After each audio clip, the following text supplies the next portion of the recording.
Өзіңізге дәл осы сұрақ. Есімім Сая, енемменен бірге тұрғам, бірақ тағдырдың тәлкегіне орай енемізді бақилық болып кетті. Жақсы.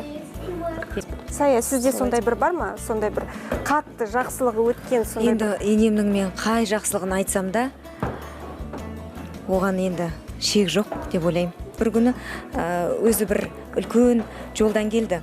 Үйде ауылдан апалар келіп жатыр еді. Сон шырылдап жүгіріп жүрмін. Тамағымды дайындап, бала бесікте. Сон мама келді да, үйге кіріп, апалар кетті ғой деп амандасып шықты да. Сосын айтты, балам, есік алдында үлкен не тұр, қорап тұр, сол қорапты алдағыны жылдам пакеттерге салып, морозильникке сал деді. Түсінбедім. Жарайды, айтқан орындадым, міндетті түрде дайындап қойдым. Бір уақытта апалар шыққанда бетер. Менің балам мен жоқта 10 күн мына кішкентайы бар, үлгермей ма деп ойласам, қараңыздаршы, мына қаншама бір морозильник түшпара түйіп қойыпты дейді. Аң-таң болдым ана жерде. Мен жасаған жоқпын ғой деп айтайын десем, ана жерде енемді сатқандай болам. Айтпайын десем, өзім сеніңкіремей тұрмын. Қалай бол? Яғни сол іс-әрекет арқылы сізге ой салды деп. Маған жеткізді. Иә, маған жеткізді.